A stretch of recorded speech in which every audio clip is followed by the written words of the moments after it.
I'm Gretchen Sable, President of League of Women Voters ABC.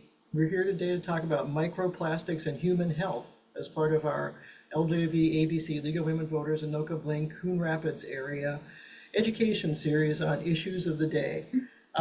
With me today is going to be Dr. Mary Kosuth from the University of Minnesota. Her research into microplastics has really been groundbreaking and fascinating. So I'm looking forward to her talk. And I'm going to ask LWV ABC member Diane Kroll to introduce Mary. Diane has been active with the Coalition for Plastics Reduction, and so is Mary. So I'll let these guys take it away and explain the program to you. Good afternoon. The blog Gretchen posted on Dr. Mary Kosuth provided a very nice overview of Mary, so I hope all of you have had an opportunity to review it.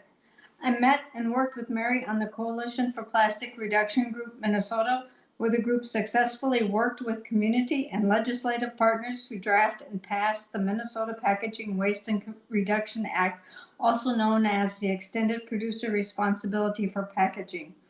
As part of this endeavor to get the EPR for packaging passed, Mary testified at the bill hearing and developed a social media campaign targeting college students with a focus on educating and engaging the audience in plastic reduction. And when we speak of plastics, the focus is on single-use plastics. Mary has been an assistant professor at Dunwoody Technical College in Minneapolis.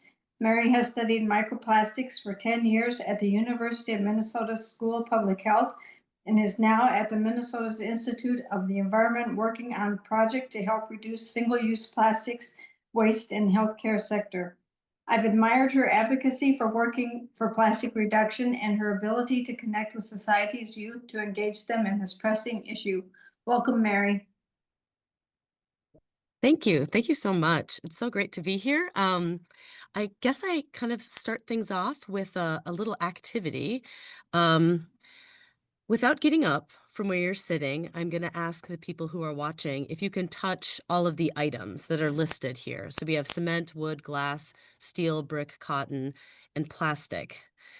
And as you're kind of like looking around your space, maybe ask yourself, if plastic is not something that you can touch. And if you think that maybe it's out of reach, you might want to check the tags on your clothes, what your shoes are made out of, what keeps your socks up, your phone, your watch, your credit cards, my glasses are certainly made out of plastic. It's an impossible thing to avoid.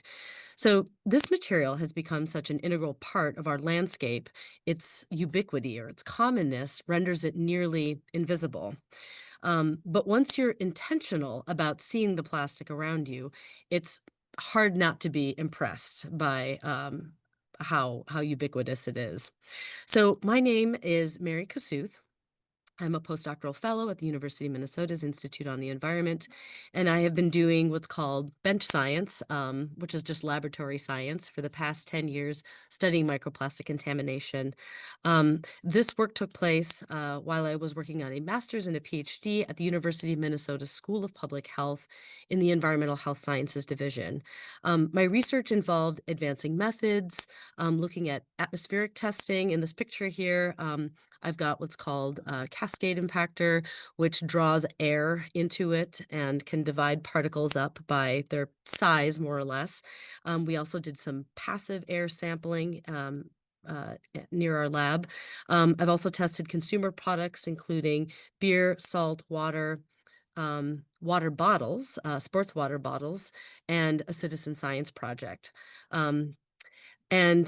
I also like to take pictures of trash during my free time. It's sort of an occupational hazard, I guess. I've opened my eyes to plastic, and I can't not see it everywhere I go now. So I just want to talk a little bit about the history of plastic. If we take a quick look, we'll see that Belgian scientist Leo Baekeland is actually the first person to invent the first truly synthetic polymer in 1907. And this is known as Bakelite. And it was made in order to replace shellac, which is a natural resin that comes from the lac beetle. But it takes about 15,000 female beetles laboring for 6 months to produce a single pound of this resin. Of course, nature could not keep pace with increasing demand, and industrialists were quite desperate to find materials that were easier and cheaper to mass produce. So this image here nicely illustrates how early plastic products that were once considered luxury items are now things that an elite were originally things that only an elite class could enjoy, but are now things that everybody can enjoy.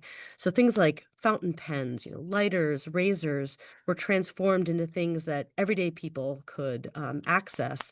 And more importantly, these things were so cheap that everyday people could just put them in the trash once they were no longer useful. So slowly through the 1950s, 60s, and 70s, plastics were quite quietly integrating into everyday life. And it's worth noting that this integration was so slow and so quiet that there weren't really discrete points where society could kind of step back and say, hey, maybe we should evaluate the pros and cons of this new material.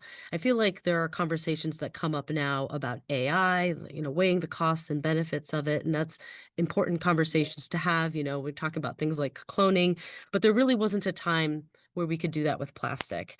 It was just sort of assumed to be an absolute good.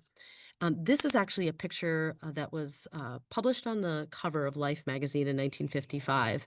And the article highlights the convenience of disposable items. And it really associated plastic with modern living and even affluence because now you have all this free time. Once you put your cutlery and dishes and everything in the trash can, you don't have to slave away, washing. Susan Strausser actually wrote a book called Waste and Want, where she meticulously documents the transition from an era of preserving, reusing, and saving to an era where convenience is made the highest priority. And that's kind of where we're living now. She asserts that waste is really a 20th century phenomenon. So this brings me to the concept of shifting baselines. When it comes to plastics, this image depicts the only world my children have ever known. When I was a kid in the 1980s, there was a lot less plastic, but even less when my father was a kid in the 1950s. So now we're starting to see this emerging evidence that plastics have some red flags associated with that many of us missed for decades. And that doesn't mean that plastic is inherently evil. It just means that this emerging evidence highlights some of the downsides to plastic. And perhaps it's time for us to have an honest and informed conversation about the many plastic applications. Perhaps we could set some healthier boundaries with this material. So we're going to get into that. But first, I just want to reiterate that we are now currently celebrating an 80-year romance with plastic. Industrial production really scaled up during World War II. And why do we love it? Well, because it's strong, it's not dense, it can be made into anything we desire, and it's extremely cheap. Ironically, these same attributes make plastic an intractable and difficult global pollutant. Its toughness means that nature cannot break it down for parts. Its lightness allows it to drift across the planet. And since it's tailor-made, it's heterogeneous. There's over 1,000 different types of polymers and then tens of thousands of chemical additives. And since it's cheap, it's abundant. How abundant? Well, in 2023, global plastic production weighed as much as 69 Great Pyramids of Giza. So if you can imagine how much the Pyramid of Giza weighs, and then multiply that by 69, that's how much plastic that was generated globally in just 1 year. Annual production is expected to triple by 2050. According to the World Economic Forum, plastic manufacturing could consume 20% of the world's petroleum and 15% of the world's annual carbon emission budget because 99.3% of plastics were derived from virgin fossil fuels. And not much of this is recycled. Globally, it's about 9%. Nationally, it's less than 6%.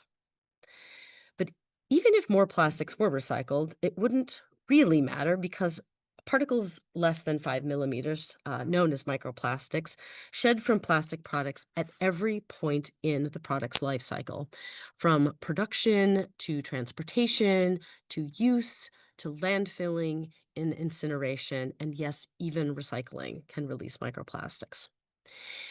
And while some 436 species are known to digest certain types of plastics, how can we expect them to consume the 10.6 billion metric tons of legacy plastic currently in the world today?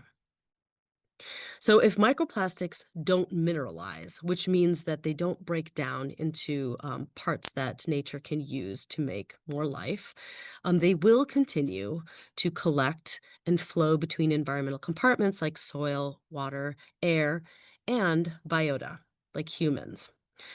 They've been recovered in 63 human biological components to date. This is according to a review that was published on October 1st, just a month ago. So that means that microplastics have been found in all 11 out of 11 human systems. And as I mentioned before, plastics aren't a single thing. They are an assortment of long chain molecules merged with myriad chemical additives.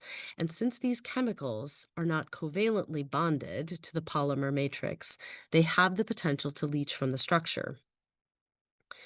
There was a 2024 publication that released a database of plastic additives, and they tallied 16,000 chemicals on this list because industry is not actually required to be transparent about all of the chemicals. There's some sleuthing that has to happen here. Um, the original list, I think, involved 13,000 chemicals, and this is an updated one.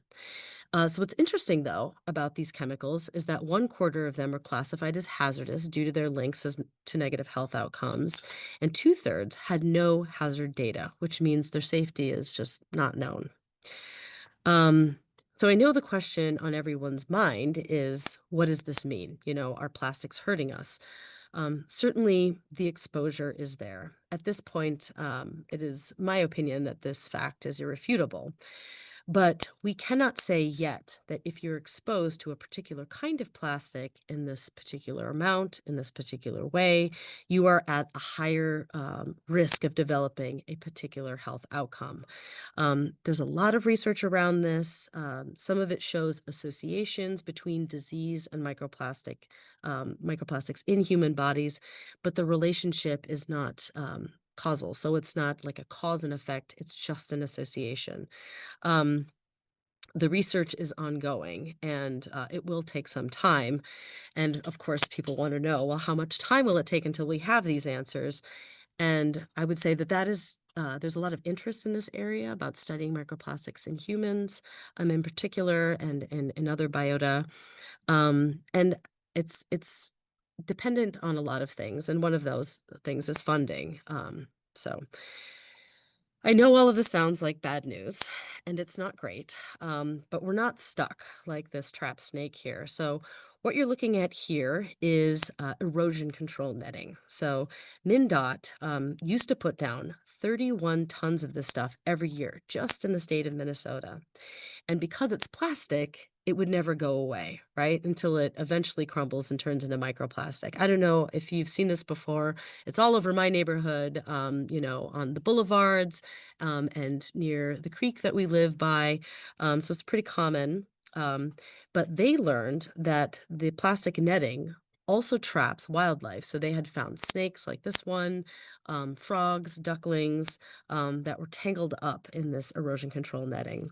They also found out that the people that were tasked with like mowing the lawns would have the stuff tangled up, and they would have to stop their lawnmowers and cut the stuff off, and it was a real hassle.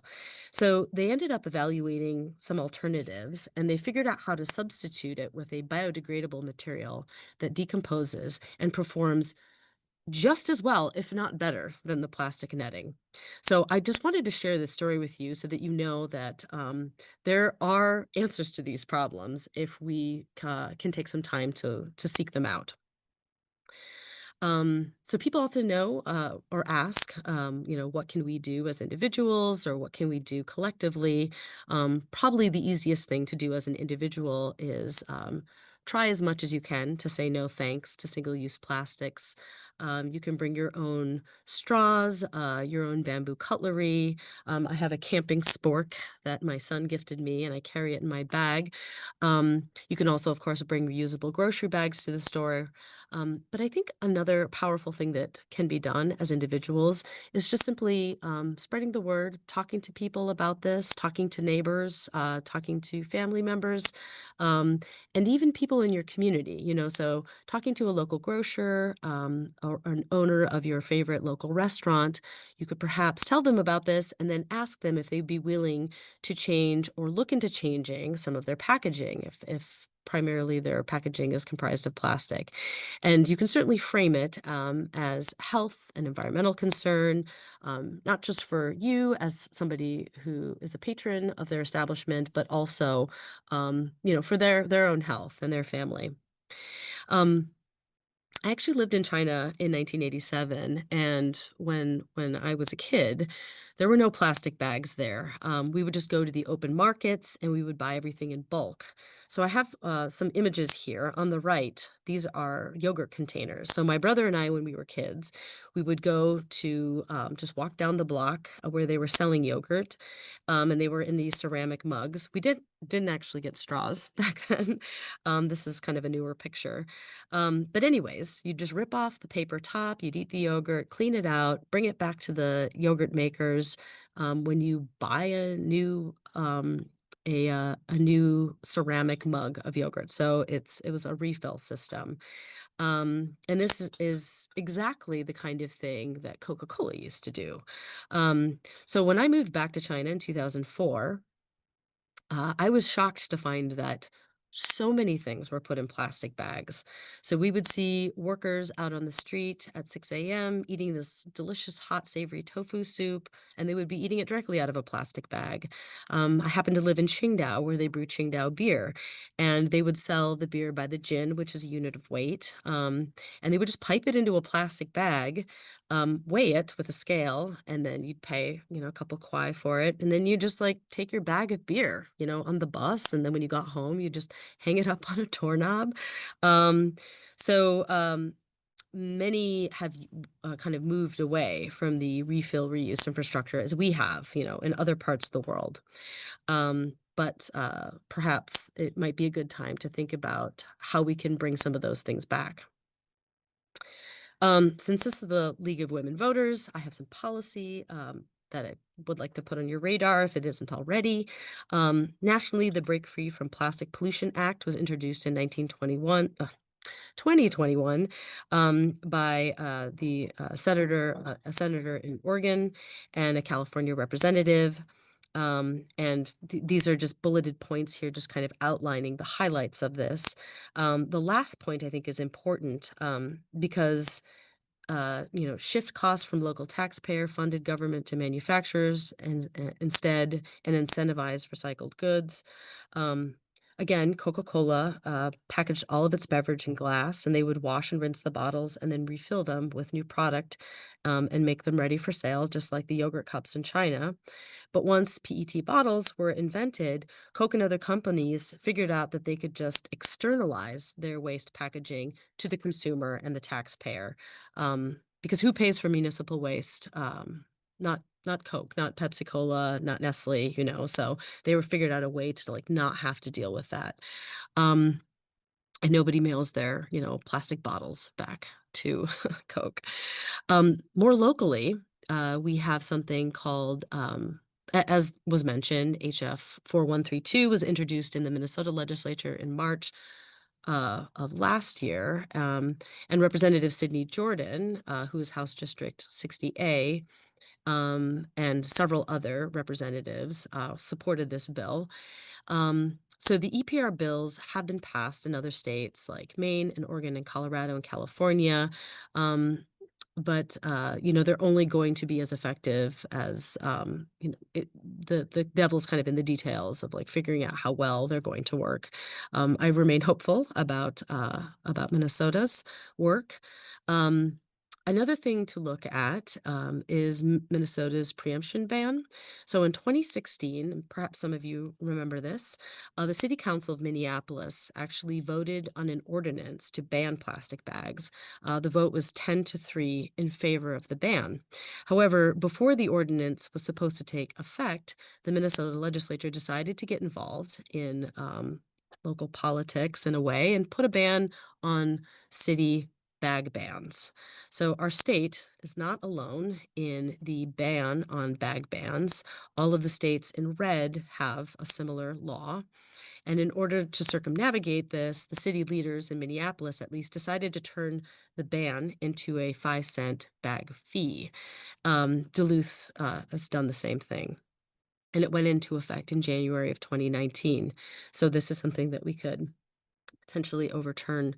Um, I remember actually in 2019 walking to, it was New Year's Day, and I was walking to a local grocery store in my neighborhood, and I was so excited that we had this bag fee because it would really help cut down, I think, on a lot of single-use plastic. And I remember asking the cashier who was working at the time how the bag ban was going, and she told me that people were yelling at her about it, and they were upset with it. Um, as though she had any power over it. And that's when I realized a lot of members just in my community, I live in South Minneapolis, are not aware of the some of the drawbacks to excessive plastic use, which is why whenever I'm invited to do any sort of speaking engagement, I always say yes, because I feel like it's part of my duty to kind of help educate folks about this. Um, so in summary, we must understand that it really isn't anything. There's no such thing as throwing things away. Like people say, we throw things away, but there's no real away. Certainly, these items can be tossed out, maybe find their way to the ocean, but then the ocean is just going to bring them right back to us. So that's what plastics do. They break down and then they come back. I took these pictures here actually when I was at a conference in California. And it was in San Diego, and it was the marine debris conference. It was kind of perfect that I happened to see plastic sort of artistically tangled up in this natural, material that found its way to the beach. So I want to share my last slide here. This is actually a fantastic framework that was developed by Dr. Anya Elizabeth Johnson, who I was fortunate enough to see speak live at a sustainability conference about a week ago. But I first heard her on a podcast called Undistracted, which was hosted by Brittany Packett Cunningham. And in her interview, Dr. Johnson states that we are beyond doing one thing to solve the climate crisis problem. And I would say this is true about plastic too. But since these things are connected, when you make one change in plastic consumption, you are also making a change in climate. You're making a change and an impact when it comes to global warming. The costs to the upstream costs to plastic in the fence line communities that have to live near, natural gas refinement and drilling, and downstream where wastes are either incinerated or shipped to other countries, even where standards, environmental and health standards are lower. The laws are not as protective. So she said, that is Dr. Johnson said, people ask her all the time what they should do about climate change, and she gives the following answers. So first she asks, what are you good at? What are your skill sets, in other words? What resources do you have access to? Maybe if you're in several organizations, you might have access to specific audiences. Maybe if you know some small business owners who might care about this issue, you could talk to them. Maybe you're good at writing or connecting to people. And then the second question is what needs doing? As I've already stated, there are both national and state level initiatives that that people can participate in.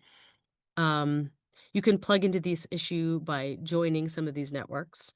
You can also write a letter to inform larger communities of this issue. You can phone or email local representatives and get your friends to do the same.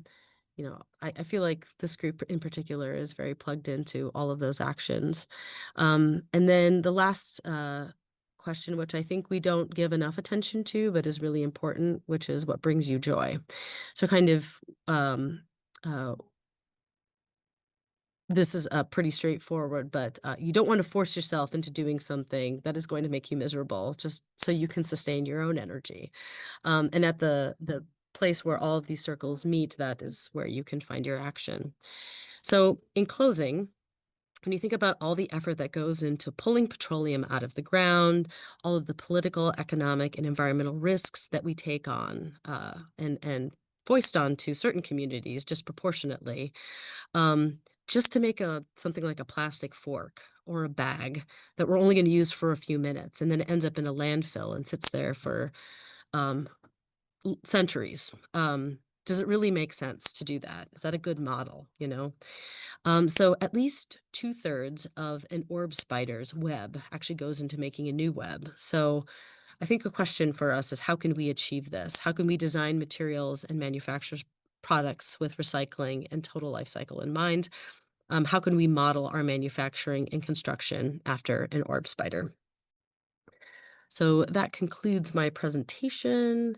I was asked to do about 20 minutes, and I think that was just about 20 minutes. So That if was there are any very, very questions, close. Yes, thank you, Mary. okay. So this is Gretchen again, and I just wanted to say I was just in Canada this fall, and they're in the midst of implementing a ban on single-use plastics, six different types, bags, plastic silverware, straws, and the ring binders for on your cans.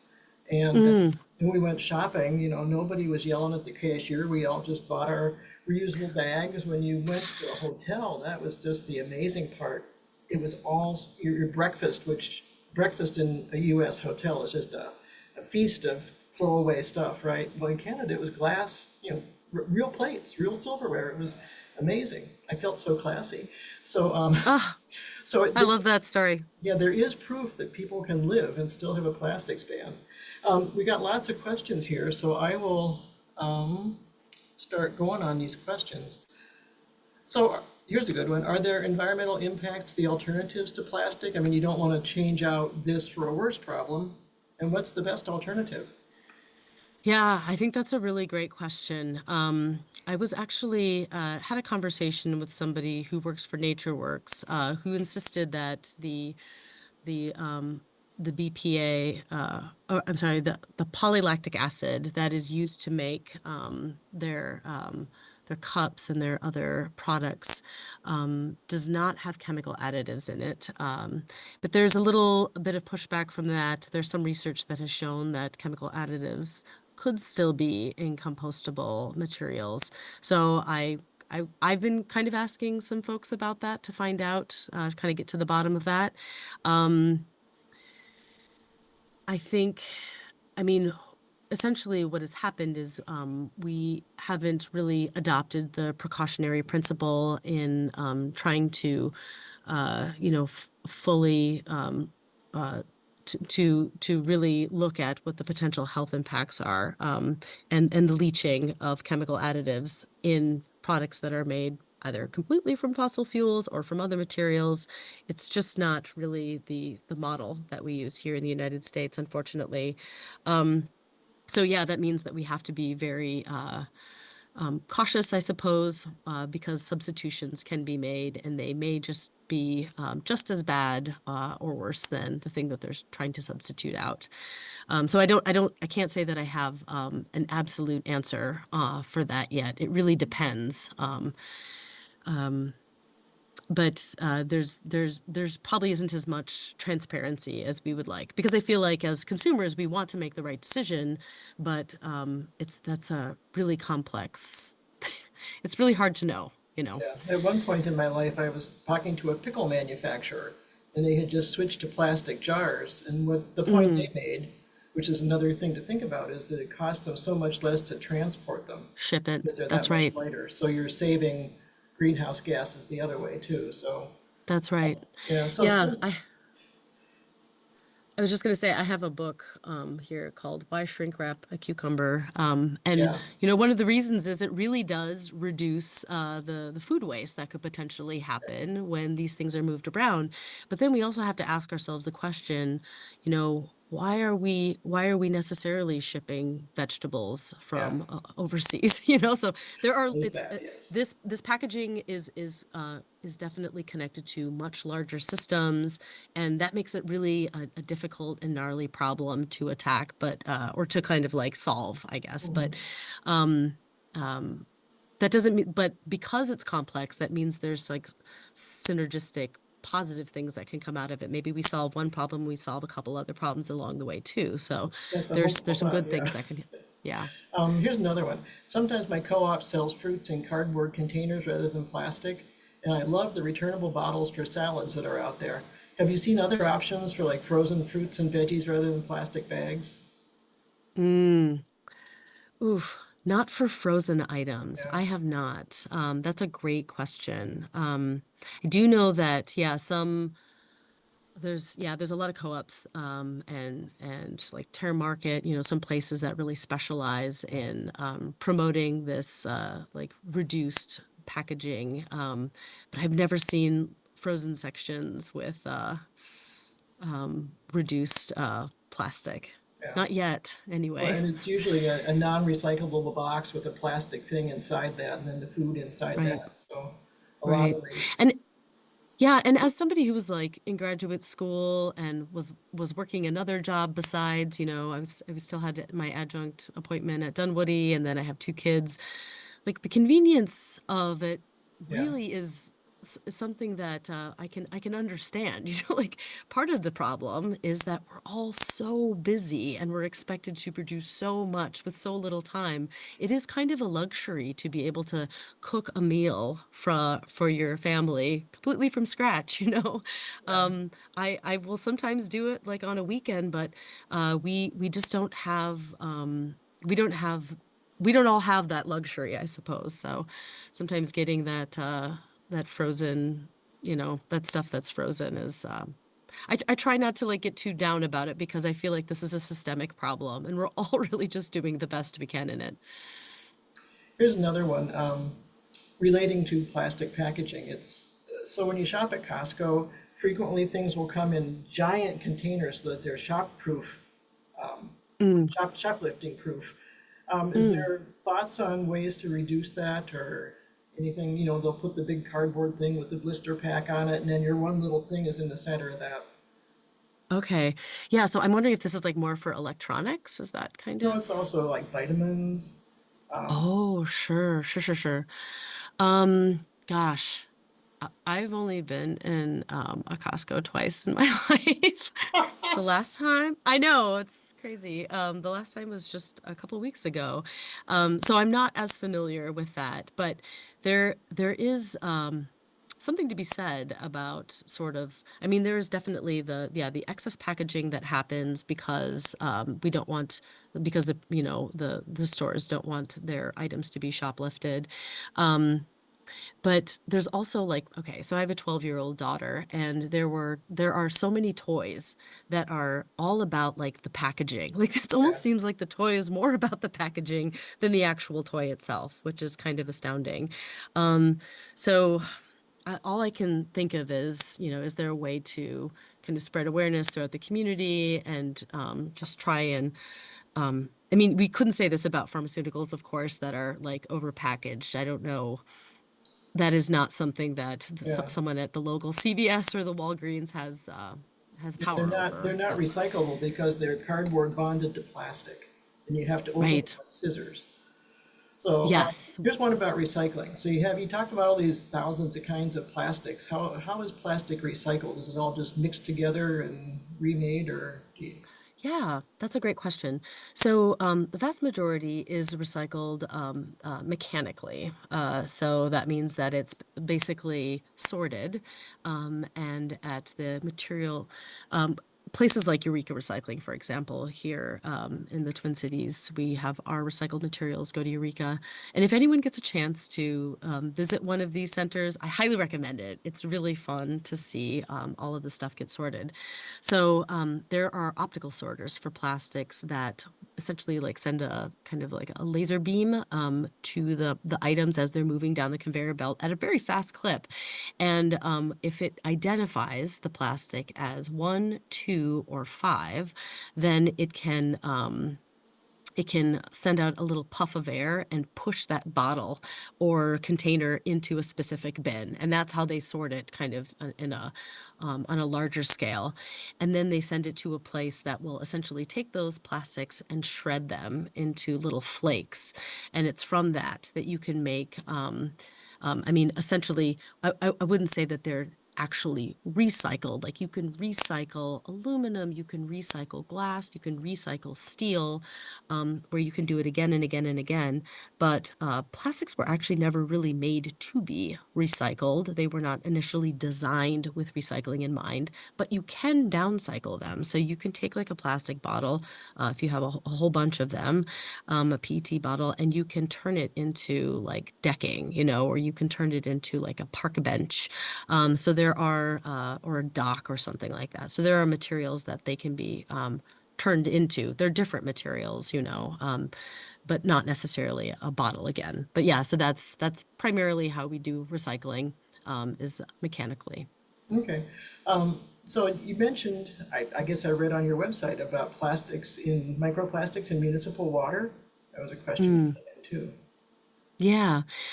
So when I first started on this research in 2016, initially my advisor and I, we were just going to be looking at beer and salt. And then we got roped into, luckily, a really cool opportunity to work with an organization that had international partners. So they sent us, it was over 200. I received over 200 samples, but it was about 180, just under 180 that ended up in our paper. And these were samples of tap water that were globally sourced. And it was a blind study, so I didn't know where these bottles were coming from at the time. They just arrived and I took them out and they all had this kind of a number on them, and I just kept track of all of that. And then it wasn't until I was finished with all of the processing that I learned that they came from 14 different nations. And we did find, now, our methods back then were not as sophisticated as the ones that we have now. So I would just like to inform everyone that methods change, they advance, we're using new tools. And as we're able to, improve on our methods, we're finding out things that maybe we missed before. So we did find some particles in some particles of plastics, mainly fibers, in the municipal tap water, but uh, they were not terribly high. There are studies that followed afterwards. Like, for example, the advisor that I worked with on that particular project, she then went on to look at bottled water specifically, Oh, yeah. and they found much higher amounts in bottled water. Again, they were using a more advanced technique, and then there was an even more advanced technique yet that was used, I believe, in early 2024, where they were able to look at particles of plastic on the nanoscale, so much smaller than the types of plastics that we saw. The smallest particles that I saw were 100 microns, so that's barely something. I mean, it's small, but it's not that small, relatively speaking. But the the it seems what we're finding is kind of the closer we look, the more we find, because I would say the science is generally trending in that direction as the methods that we use to study this advances, if that makes sense. So how about beer and salt? We did find primarily fibers in those products as well. The beers were actually all brewed from water that was sourced from the Great Lakes systems. It's kind of a study that came on the heels of a discovery in 2013 that microplastics are in the Great Lakes. Before 2013, there wasn't any science to really back that up. Even though I'm sure people would, if you just like, I mean, I grew up in Duluth, Minnesota, and uh I would find plastic on the beach when I was a kid, so yeah, of course it's in the lake, but this was kind of the first time that we thought about that in terms of like, okay, so if it's in these freshwater systems, is it possible that it could be getting into some products that are made from these water sources? But we actually did not find a correlation between the microplastics that were found in the beers and the microplastics that were found in the municipal water from Oh, these places. And also, we found mostly fibers, and fibers are typically more likely to be atmospherically entrained, which means they're more likely to be in the air. And so I don't know for sure, but I would suspect that a lot of those fibers probably came from they can come from textiles, they can come from clothing that the workers are wearing, or they can just kind of be in the air at the facility where packaging takes place, or maybe it came from some raw materials. I don't know that anyone has done a kind of examination of the whole process to see where at what point, you know, the adulteration is happening. Like, where are these particles? At what point are they finding their way in the product? yeah, I always have a vision when you see those children in the little fluffy fleece shirts, or like this cloud of microplastics around them as they run and play. So, Oh, my daughter actually has a lot of stuffed animals that yeah. are. We were just at a gift shop this weekend, and she loves these really soft stuffed animals. And I agree, they are so lovely, but they are also completely made out of plastic. It's just such a bummer. It is. So we're out of questions. Do you have anything you wanted to wrap up with?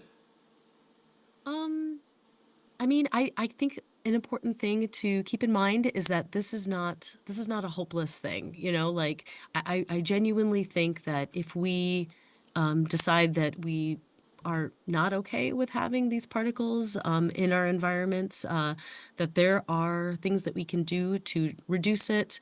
Of course, again, that's limited as far as, you know, as individual, like trying to protect, you know, you can certainly purchase with your what you choose to purchase can certainly constrain that a little bit, but really it's kind of working together on a community level, a state level, a national level to try and uh, you know uh, shift the system so that we're also thinking about human and environmental health along with convenience and all the other things. Yeah. Yeah, that's true. Thank you, Mary. I will say that League of Women Voters, we do have a climate action task force, and some of these plastic issues are raised as action items through there. So if this legislation does make any headway this year, then we would probably be asked to help support that. So watch for those actions to come to you. And you could certainly join a group like the Coalition for Plastic Reduction or any other environmental group in Minnesota, because we're kind of all on that bandwagon of reducing. So I want to thank Mary. I want to thank Diane for this. I want to thank QCTV for filming it. Yeah, tap to everybody. And Mary, could you maybe put the website for the Coalition for Plastic Reduction Minnesota into the chat? I would be happy to. Okay, thanks. Absolutely. Yes. okay, good. Thank you very much. And with that, we'll conclude. And thank you all.